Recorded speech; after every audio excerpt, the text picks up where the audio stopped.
어서오세요. 여기는 솔박문고, 제가 솔박입니다. 잘 있었어요? 장마철이죠. 연일 비가 왔다가 갔다가 바람이 불었다가 합니다. 오늘은 플라톤의 대화편 중에서 비교적 후기에 저작된 프로타고라스 이 책에 대해서 이야기해 보겠습니다. 내용은 간단하게 이래요. 소크라테스와 프로타고라스의 토론 과정. 물론 철학자들의 토론이기 때문에 주제는 지, 덕, 선에 관한 것이라 한 번에 이해하기는 쉽지 않습니다. 몇 권의 철학 에세이를 읽고 철학 그리 멀리 있는 게 아니에요. 우리 곁에 있었네요. 했던 제 자신이 매우 작아지는 느낌이었습니다. 진짜 철학책을 읽으면서 읽기는 읽었어요. 근데 읽는 거랑 이해랑은 100% 같이 가지는 않았습니다. 제가 읽은 책은 프로타고라스, 플라톤 지음, 최현 옮김, 버무사에서 출판되었습니다. 작은 책이라 가방에 넣고 다니면서 수시로 봤는데도 어렵습니다. 스토아 학파의 제자들의 엔케이리온처럼 작은 책으로 가지고 다녀왔습니다. 일단 프로타고라스는 누구이길래 소크라테스와 설전을 벌였을까 궁금했습니다. 그래서 조사를 좀 했지요. 기원전 5세기에서 4세기경에 그리스를 중심으로 여기저기서 활동했던 철학 사상가이자 일명 교사들이었다네요. 소피스트라고 자칭하는 사람들이 바로 그들입니다. 그러니까 한마디로 떠돌아다니면서 여러 가지 말하는 기술을 가르쳐주는 지식인 그룹이라는 건데 이들의 가장 큰 특징 중에 하나는요, 수업료를 받았다는 겁니다. 그것도 아주 큰 금액을 포함해서 말입니다. 이들이 활동하던 시기는 페르시아 전쟁에서 그리스가 승리하고 아테네는 정치와 문화의 중심지였습니다. 민주주의가 발달을 하자 특정인들은 국민의회 이런 곳에서 연설을 해야 하는 일이 많았겠죠. 그리고 일반인들 중에서도 재판소에서 원고나 피고로서 자신의 입장을 변론해야 하는 일들이 많아졌겠습니다. 그리고 출세를 꿈꾸는 사람들에게는 웅변가로서의 훈련이 가장 필요했겠습니다. 이런 시대적 상황으로 볼 때 이 수업을 원하는 사람은 굉장히 많았겠어요. 소위 말해서 장사가 아주 대박이었던 것 같습니다. 그 소피스트들 중에서 그 중에서도 제일 스타 강사가 바로 프로타고라스인 거죠. 이외에도 고르기아스 등등이 있습니다. 그런데 후대에는 이 오만이라는 이름으로 불리게 됩니다. 왜냐하면 고상한 철학가라기보다는 현실에 민감한 실천가 정도인데 자칭 덕의 교사라고 불렀다는 것이 이유이고요. 또 그들의 강의의 궁극적 목표는요, 어차피 옳고 그름에 대한 기준은 찾기가 매우 힘들다. 어느 편이 더 재치 있게 자기의 입장을 주장하고 그 뜻을 이루는지가 중요했습니다. 그러니까 어느 편이 이기느냐 지느냐가 선과 악의 구별점이라고 주장한 것이지요. 거기다가 이 소피스트들에 대한 이야기는 플라톤의 저작물에서 대부분 접할 수밖에 없대요. 그의 스승인 소크라테스와 대척점에 있었겠죠? 소피스트들이. 그래서 좋은 소리는 안 적었습니다. 그런데 지금에 와서는 그 궤변론자들이라고만 치부해버리기에는 조금 아쉬운 부분들이 있답니다. 이런 거예요. 소피스트들의 사상에는 자연에 대한 관심을 인간으로 전환하는, 즉 인간을 철학의 중심에 세우는 형태였다는 점에서 철학의 발전이 안 된 것이 아쉽다, 이런 것이고요. 또 인간의 인식 능력에 비판을 가했답니다. 이후에 칸트의 사상을 연상케 하죠. 그리고 절대 진리도 없고 객관적 도덕 기준도 사실 없다라는 점도 흥미롭습니다. 그리스의 언어학과 문법론의 발전에는 이 소피스트들의 상당한 기여가 있답니다. 하여튼 이런 당대 스타 일타 강사 소피스트 프로타고라스, 덕이라는 덕목도 나는 가르칠 수 있다, 이런 생각이었고요. 이런 사람과 소크라테스가 가만히 있을 리 없죠. 토론을 하려고 그를 찾아갑니다. 프로타고라스의 시작은 이렇게 돼요. 소크라테스는 친구에게 말을 합니다. 내가 이야기를 하나 해주겠네. 한 젊은이가 찾아와서 프로타고라스에게 찾아가고 싶어 하니 내가 같이 가서 그와 토론을 하고 왔다네. 내용을 축약하면 이렇습니다. 철학자들의 지덕선에 관한 토론은 사실 한 번의 이야기가 앞에서 말한 것처럼 굉장히 어렵습니다. 그런데 제가 그 와중에 흥미를 가장 많이 느꼈던 장면, 부분은요, 중간에 이 토론이 한번 깨질 뻔해요. 그때 이 토론을 듣고 있던 청자들이 있었거든요. 그들이 어떻게 토론을 계속 이어나가도록 만들었는지 그 장면이 재미있었어요. 사실 우리도 얼마 전에 많은 토론이 있었지 않습니까? 대통령 선거로 인해서 그 장면들이 스쳐 지나가면서 재미있게 읽었어요. 그 부분 발췌해서 읽는 것이 아니라 오늘은 연기를 좀 해보겠습니다. 들어보시죠. 구독, 좋아요, 알림으로 응원해주세요. 우리들의 이야기와 책이 있는 곳, 여기는 솔방문고입니다. 저는 어느 쪽도 마찬가지입니다. 당신께서 분명한 대답을 해주신다면 그것이 당신의 의견이든 다른 사람의 의견이든 관계없습니다. 제가 검토하려는 것은 바로 내용 자체니까요. 그러므로 질문하는 저나 답변하는 당신이나 함께 검토하는 결과가 되지 않겠습니까? 처음엔 프로타고라스는 우리 앞에서 매우 무거운 표정을 지었네. 그의 어조는 우리가 토의하고자 하는 문제가 달갑지 않은 것 같았네. 그러나 그는 드디어 나의 질문에 답변하겠다고 승낙하였네. 그리하여 나는 다시 입을 열었네. 그러시다면 제 질문에 대답해 주십시오. 당신은 부정을 행하는 사람이 분별이 있다고 생각하십니까? 있다고 해두세. 분별이 있다는 것은 사물을 신중하게 잘 생각하는 것이라고 할 수 있겠지요?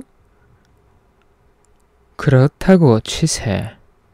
그것은 부정 행위가 잘 되었을 경우일까요? 잘 되지 않았을 경우일까요? 잘 되었을 경우지. 당신이 선이라고 부르는 것이 있지요. 그렇지. 그렇다면 사람에게 유익한 것은 선이라고 할 수 있습니까? 나는 제우스에게 맹세코 이것을 긍정하네. 뿐만 아니라 나는 설사 사람에게 유익하지 않을지라도 선이라고 부를 수 있다고 보네. 나는 프로타고라스가 몹시 격분하고 초조하여 대답하기에 마치 전투 준비라도 하고 있는 것처럼 느꼈다네. 나는 그의 그러한 태도를 보고 더욱 조심하여 공손히 물었네. 프로타고라스, 당신의 말씀은 무슨 뜻입니까? 인간은 누구에게나 유익하지 않은 존재라는 뜻입니까? 아니면 전혀 유익함조차 갖고 있지 않다는 뜻입니까? 그런데 전혀 유익함이 없는 것도 선이라고 부를 수 있습니까? 아니지. 그렇지 않네. 자네도 알다시피 음식이나 약이나 그 밖에 많은 것이 어떤 것은 사람에게 해롭고 어떤 것은 사람에게 유익하네. 이런 예를 들자면 끝이 없네. 그리고 사람에게는 도움도 해도 되지 않지만 말에게는 유익한 것이 있고 소나 개에게만 유익한 것도 있네. 그런가 하면 그런 동물들에게는 유익하지 않지만 나무에는 유익한 것이 있네. 또 같은 나무라고 하더라도 뿌리에는 유익하지만 싹에는 해로운 것이 있네. 예컨대 퇴비 같은 것이 그렇네.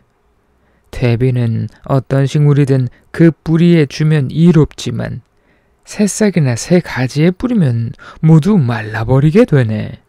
또한 올리브 기름은 식물이나 동물의 털에는 큰 해를 끼치지만 사람의 모발이나 몸의 다른 부분에 대해서는 유익한 것일세. 이와 같이 선이란 복잡하고도 다양하기 때문에 이 마지막 이해에서 보는 바와 같이 올리브 기름은 신체의 외부에 대해서는 유익하지만 신체의 내부에 대해서는 크게 해로운 것이라네. 그러므로 의사들은 허약한 사람에게는 그 음식 속에 되도록 역한 냄새를 없앨 정도의 극히 적은 분량을 사용하도록 허용할 뿐, 그 외에는 이 기름을 사용하는 것을 금하고 있네. 그가 이와 같은 변론을 마치자 함께 있던 사람들은 모두들 훌륭한 변론이라고 환호성을 올렸네. 그래서 나는 입을 열었네. 프로타고라스, 저는 기억력이 좋지 못합니다. 그러므로 긴 이야기를 듣다 보면 곧잘 앞의 이야기는 잊어버립니다. 가령 제가 귀머거리라고 한다면 당신은 반드시 저와 이야기할 때 큰 소리로 말해야 한다고 생각하실 게 아닙니까? 지금의 경우도 그와 마찬가지입니다. 당신의 청자는 건망증이 심한 사람이니까요. 만일 제가 당신의 견해를 따라야 한다면 저를 위해 보다 짧고 간결한 대답을 해주실 수 없으십니까? 짧게 대답하란 말은 무슨 뜻인가? 필요 이상으로 짧게 대답하란 말인가? 결코 그런 것은 아닙니다. 필요한 것만 대답하면 되지 않겠나? 그렇습니다. 내가 해야겠다고 생각되는 것만 대답하면 되겠는가? 자네에게 그렇게 생각될 정도로 대답하면 되겠는가? 제가 이제까지 들은 것으로 미루어 보아 당신은 얼마든지 변론을 줄이실 수 있다고 생각합니다. 뿐만 아니라 남에게도 그런 능력을 가르칠 수 있다고 생각합니다. 저와 말씀하실 때에는 되도록 짧은 방법을 택해 주셨으면 합니다. 소크라테스, 나는 지금까지 수많은 사람들과 토론을 해왔지만 만일 자네처럼 상대자가 청하는 대로 토의를 하였다면 나는 다른 사람들보다 뛰어날 수도 없었을 것이며 내 이름이 그리스인들 사이에 퍼지지도 못했을 것일세.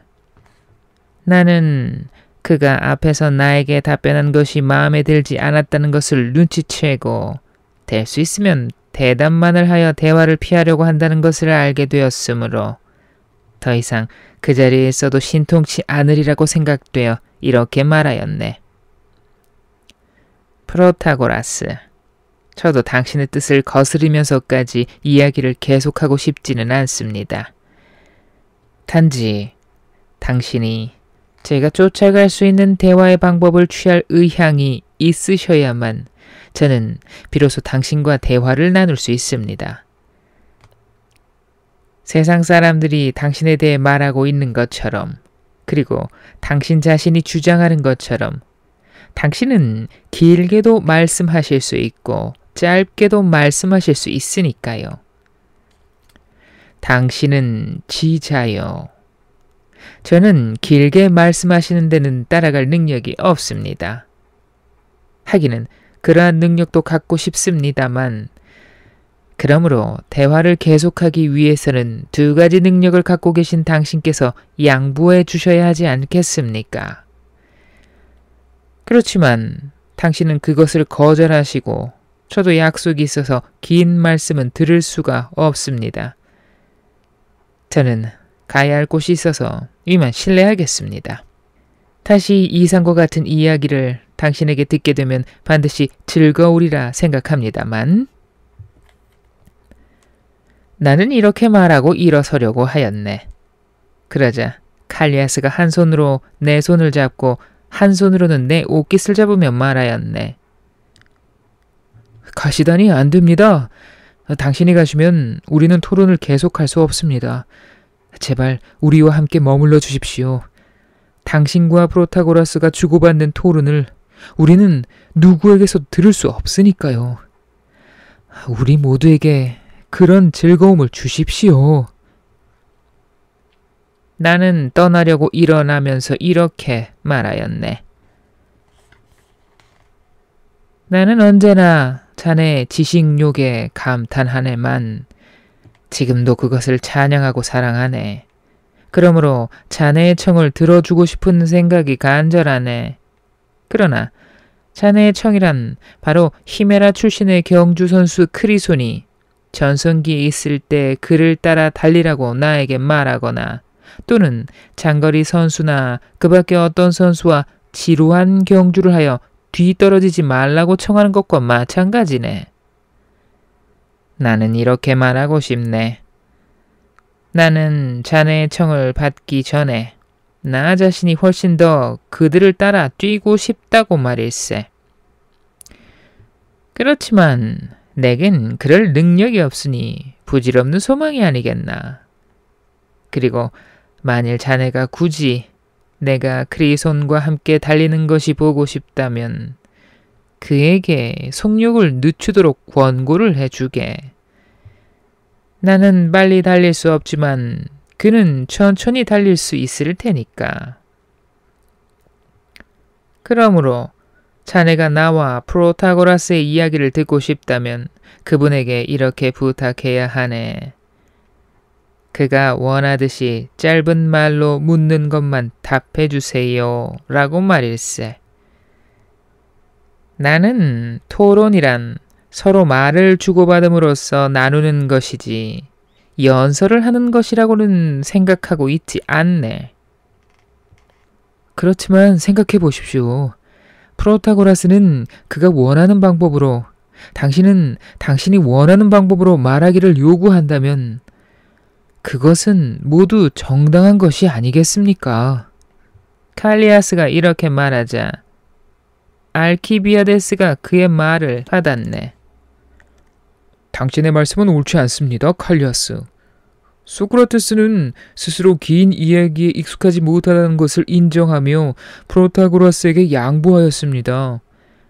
그러나 묻고 대답하는 대화의 능력에 있어서 만일 이분이 어느 분에게 조금이라도 양보하는 일이 있다면 나는 놀랄 것입니다. 그러므로 만일 프로타고라스가 문답하는 점에 있어서는 소크라테스보다 못하다는 것을 인정한다면 소크라테스도 그 이상 아무 말도 하지 않을 것입니다. 그러나 프로타고라스가 만일 이 점에 대해서도 소크라테스와 겨루고자 한다면 반드시 일문일답의 형식을 따라야 할 것입니다. 질문을 던질 때마다 장황하게 말을 늘어놓거나 토론의 골자를 제쳐놓거나 묻는 말에 대답할 생각은 하지 않고 듣는 사람들이 모조리 무슨 말을 하였는지 잊어버릴 정도로 길게 이야기를 늘어놓는 것은 옳지 않습니다. 소크라테스는 건망증이 심하다고 말하였지만 그분은 그렇지 않다는 것을 제가 보증합니다. 그분은 그렇게 잊어버릴 뿐이 아닙니다. 어쨌든 저는 소크라테스의 견해가 옳은 것 같습니다. 사람은 제각기 자기의 의견을 표시해야 하니까요. 알키비아데스 다음에 입을 연 것은 분명히 크리티아스로 생각되네. 프로디코스와 히피아스, 아무래도 칼리아스는 프로타고라스의 편을 들고 있는 것 같고 알키비아데스는 소크라테스를 두둔할 작정인 것 같소. 그렇지만 우리는 소크라테스나 프로타고라스를 편들 것이 아니라 두 사람에게 똑같이 대화를 중단하지 않도록 요구해야 하오. 크리티아스의 말을 프리디코스가 받았네. 그건 옳은 말이오, 크리티아스. 이 자리에 있는 사람은 대화를 하는 사람에게 공평하게 듣는 사람이 되어야지 평등하게 듣는 사람이 되어서는 안 되지요. 이 두 가지 입장은 다르기 때문입니다. 사람은 쌍방의 말에 고루 귀를 기울여야겠지만 그 어느 쪽에도 평등한 가치를 주어서는 안 됩니다. 슬기로운 자에게는 보다 많은 가치를, 무지한 자에게는 더 적은 가치를 주어야 합니다. 나는 프로타고라스와 소크라테스가 서로 양보하기를 권하고 싶습니다. 당신들이 논제에 대하여는 서로 토론을 할 망정 시비를 하여서는 안 된다고 생각합니다. 토론이란 가까운 사람끼리 호의를 가지고 할 수 있지만 시비는 나쁜 사이끼리 하는 것이 아니겠어요? 나의 권유를 받아들이면 토론은 잘 진행될 것입니다. 두 분이 그렇게 하면 우리 청취자들에게 칭찬이 아니라 명망을 얻게 될 것입니다. 그 명망은 듣는 이의 영혼 속에 거짓없이 새겨지는 것이지만 칭찬이란 참된 생각과는 달리 거짓말을 하는 사람들의 입에만 자주 오르내리는 것이니까요. 그리고 우리 청취자들도 그렇게 함으로써 즐거움이 아닌 기쁨을 느낄 수 있을 것입니다. 기쁨이란 무엇을 배우고 지혜를 얻었을 때 순수하게 느껴지게 되는 것이지만 즐거움이란 음식을 먹는다든지 또는 몸으로 어떤 쾌락을 느낄 때 육체를 통하여 느끼게 되는 것이 아니겠습니까? 프로디코스가 말을 마치자 많은 사람들이 환성을 올렸네. 그리고 히피아스가 입을 열었네. 여러분, 나는 여러분이 다 동족이며 가까운 친구거나 같은 시민으로 생각하였소. 그런데 그것은 단지 자연에 있어서는 그러하지만 법에 있어서는 그렇지 않소. 서로 비슷한 사람은 자연 속에서는 동족이라고 할 수 있지요. 그러나 법은 자연을 거스르며 전체 군주의 지배로 많은 것을 강압하지요. 우리는 사물의 본성을 알고 있어. 그리고 그리스인들 가운데 가장 슬기로운 사람들이 그리스의 지혜의 전당인 이 도시에 가장 크고 가장 축복받은 이 집에 모여 있어. 그런데 그 존엄성을 보여주지 못하고 마치 비천한 사람들처럼 시비를 벌이고 있다니 이 얼마나 부끄러운 일이요. 그러므로 나는 프로타고라스와 소크라테스에게 진심으로 충고하고 싶소. 당신들은 우리의 충고를 따라 중도를 걸어야 하오. 소크라테스는 짧게 말하는 엄격한 대화의 방법이 프로타고라스에게 탐탁치 않다면 너무 지나친 요구를 할 것이 아니라 대화의 고삐를 늦추어 보다 아름답고 당당한 토론을 하는 모습을 우리에게 보여주도록 하시오. 그리고 프로타고라스도 돛을 높이 올려 토론의 바다에서 밀려나지 않도록 하시오. 이것이 두 분이 다 중용의 길을 걷는 것이 아니겠소. 내가 두 분께 요청하는 것은 이 중용을 지키도록 하자는 것이요. 즉 심판관이든 감독관이든 의장이든 한 사람을 택하여 당신들을 위하여 발언할 때마다 알맞은 말을 하도록 충고하자는 것이요. 모두들 이 견해에 찬성하고 그를 칭송하였네. 그리고 칼리아스는 나를 붙잡고 감독관을 택하자는 것이었네. 나는 이렇게 말하였네. 대화의 심판자를 택한다는 것은 쑥스러운 일이요. 만일 뽑힌 자가 우리보다 뒤떨어진 사람이라면 뛰어난 사람을 감독한다는 것은 옳지 않을 것이요. 그리고 그가 동등한 사람이라고 할지라도 역시 옳다고 할 수 없어. 우리와 동등한 사람이라면 우리와 동등한 것밖에는 말할 수 없을 터이니 결국 이를 뽑는다는 것은 헛수고가 될 줄 아오. 혹시 우리보다 뛰어난 자를 뽑으면 될 것이라고 제의할 수도 있겠지만 프로타고라스보다 뛰어난 지자란 대체 누구입니까?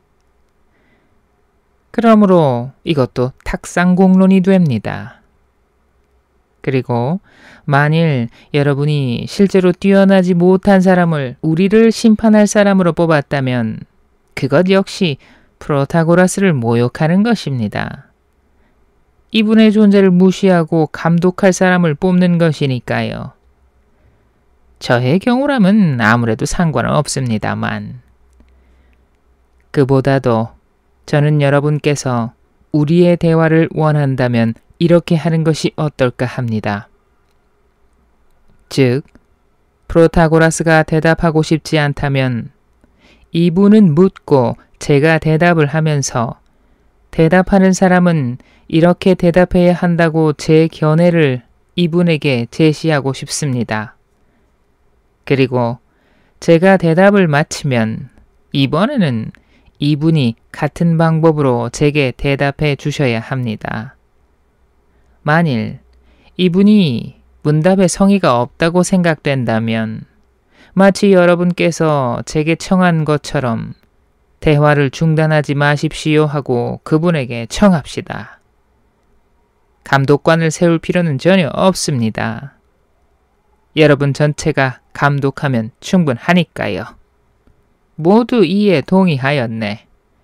프로타고라스는 심히 못마땅한 표정이었지만 그가 묻고 나서 동시에 짧은 답변을 하겠다고 승낙을 하였네. 그리하여 우리는 대체로 다음과 같은 대화를 나누게 되었네.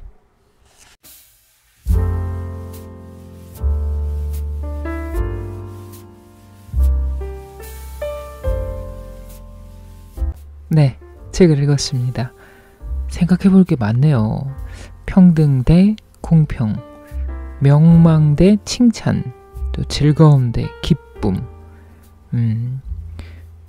같은 것으로 생각했었는데 다시 나눠서 생각을 해봐야겠습니다. 간단하게 발제해서 읽어드렸습니다. 우리 선거 때 토론했던 장면이 막 스치고 지나가지 않으세요? 아, 우리는 토론이 아니라 시비를 걸었던 것이었나? 그런 생각을 해보게 됩니다. 책을 읽으면서 가장 많이 드는 생각은 그래서 어쨌다는 거지? 무엇이라는 거지? 자꾸 결론을 알고 싶어서 조바심이 든다는 생각이 들었습니다. 명쾌하게 이것은 이것이다. 간단하게 짧게 결론과 결과를 내주면 딱 이해할 것 같은데 지난하다 그런 느낌이 들었는데요. 제가 들었던 이 느낌을 옴기니 최현님의 글에서 지적을 받았습니다. 앞쪽에 보면 이 책을 읽는 분에게 하고 최현님이 쓰신 글인데요. 오늘날 현대 산업사회에서 우리의 사고는 더욱더 수동적이고 물질적인 것을 중심으로 생각하며 획일적으로 되어가고 있다. 그러므로 우리는 현인들의 고전을 통해서 적극적이고 논리적이며 주체적인 사고를 개발하고 인생에 있어서의 궁극적인 문제들을 직시하지 않으면 안 된다. 그래요. 저의 사고가 굉장히 수동적이었다는 걸 직접 고전을 대면하니 확실하게 느낄 수 있겠네요. 이 책의 주요 논점은 덕이란 무엇이며 어떻게 구성되어 있는가, 덕은 지식을 통해서 획득할 수 있는가, 덕과 선과 쾌락은 어떤 관계인가 등이 거론되어 있습니다. 덕에 대한 각자의 이야기들이 재미있었는데 그 부분은 발췌해서 읽어드리지 못했네요. 굉장히 아쉬워요. 책으로 직접 만나보셨으면 좋겠습니다. 그리고 책 읽고 난 뒤에 저의 생각들은 인스타그램에 꾸준히 글 올리고 있습니다. 오늘도 나아진 한 걸음을 위해 책 읽는 여러분을 응원합니다. 저는 다음 시간에 또 좋은 책 들고 돌아올게요. 그때까지 안녕 친구들.